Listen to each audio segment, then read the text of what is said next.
আগুন কেড়ে নিয়েছে সবটুকু, পুড়ে খাক হয়ে গিয়েছে ভালো থাকার স্বপ্ন। সব হারিয়ে এখন ধ্বংসস্তূপ হাতড়ে বেড়াচ্ছেন এই মানুষগুলো।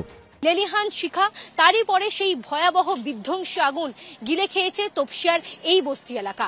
এখন তাদের বাসস্থান তো তারা হারিয়েছেন, তারই সঙ্গে সর্বহারা নথিপত্রের সাথে সাথে গুরুত্বপূর্ণ জিনিসপত্রের সাথে সাথে আসবাবপত্র। এখন বাড়ি ছাড়া হয়েছেন তারা, তাদের বাসস্থান গিয়েছে পুড়ে। যে কাগজগুলো ছিল সে গাড়ির কাগজগুলো নেই, যা তো ছিল সব পুড়ে গেছে। গাড়ি ছিল, গাড়িও জ্বলে গেছে, আমরা কোথায় দিয়ে আনবো? সব পুড়ে গেছে, একটু অনেক কিছু বাঁচিনি। এবার আমরা এই জিনিসটা কত মেহনত করে করেছি, এই জিনিসটা বানাতে গেলে কত মেহনত লাগবে, এখন আমরা কোন দিক দিয়ে বানাবো? তপসিয়ার এই ঝুপড়িতে মূলত নিম্নবিত্ত পরিবারের বাস। তাদের ছোট ছোট আশা, তিলে তিলে গড়ে তোলা গৃহস্থালী সবকিছু পুড়ে ছাই হয়ে গিয়েছে। প্রত্যেকটি ঝুপড়ি কিন্তু পুড়ে ছাই হয়ে গেছে, অর্থাৎ একটাও ঝুপড়ি কিন্তু বাদ যায়নি। এখনো সেখানে পড়ে রয়েছে পোড়া চাল। কারোর হয়তো সামনেই পরীক্ষা ছিল, পড়তে বসেছিল, সেই সব বই খাতা পুড়ে ছাই। একদিকে আগুন নেভানোর চেষ্টা চলছে, আর একদিকে পুড়ে যাওয়া জিনিসপত্রের মধ্যেই শেষ সম্বলটুকু হাতড়ে বেরিয়েছেন অনেকে। ঘর ছাড়ার এই মুহূর্তে তাদের যে বাড়ি তা ধ্বংসাবশেষে পরিণত হয়েছে। ভস্মীভূত চারপাশ, কুলিং ডাউন যে প্রসেস তা এখনো চলছে।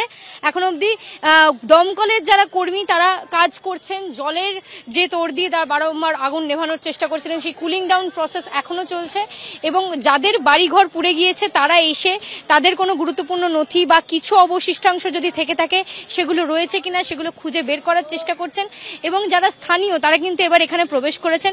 আমি দেখাতে বলবো, এখানে ছবিটা দেখো, বাসন আসবাবপত্র সব তো পুড়ে ছারখার। সেই অবস্থাতেও যেটুকু যা রয়েছে তা তারা সংগ্রহ করছেন, ট্যাঙ্কের ভেতর রাখছেন এবং তারই সঙ্গে এসে দেখছেন যদি কিছু অবশিষ্টাংশ পড়ে থাকে, কোনো ট্যাঙ্কে কিছু যদি বেঁচে থাকে সেগুলো তারা তাহলে সংরক্ষণ করবেন। খাল যেহেতু পাশেই রয়েছে, খালকে ব্যবহার করার জন্য একেবারে বালতি হাতে বিভিন্ন রান্নার সরঞ্জাম দিয়ে তারা কিন্তু জল নিয়ে সেই জল দিয়ে আগুন নেভানোর চেষ্টা করছেন। রাতে অগ্নিদগ্ধ এলাকায় যান প্রদেশ কংগ্রেস সভাপতি।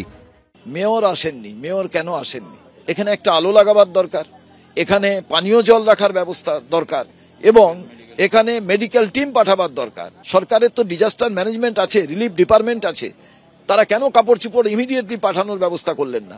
একটা ভ্রাম্যমান টয়লেটও নিয়ে এসে ব্যবস্থা রাখতে হবে। এটা অ্যাক্সিডেন্টাল ফায়ার, মানুষের পাশে আমরা আছি, মানুষ যারাই আছে ঝুপড়ি লোক সবই আমাদের লোক, আমরা তার পাশে আছি এবং আবার আমরা নতুন করে এটা তৈরি করে দেব। সরকারের তরফে আশ্বাস মিলেছে, কিন্তু তার আগে জীবন কিভাবে কাটবে তা ভেবে কুলকিনারা পাচ্ছেন না পুড়ে যাওয়া ঝুপড়ির বাসিন্দারা। শিবাশিস মৌলিক, রুমা পাল, ময়ূখ ঠাকুর চক্রবর্তী, এবিপি আনন্দ।